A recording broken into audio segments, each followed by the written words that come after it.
Assalamualaikum mga ka-atits, samahan niyo ako magluto ng fishball.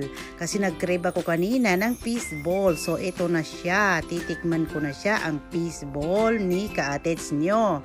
Na hindi na fishball kasi naging rest and peace na. At ito na ang pinakahihintay ng lahat. Ang tikiman na. Charan!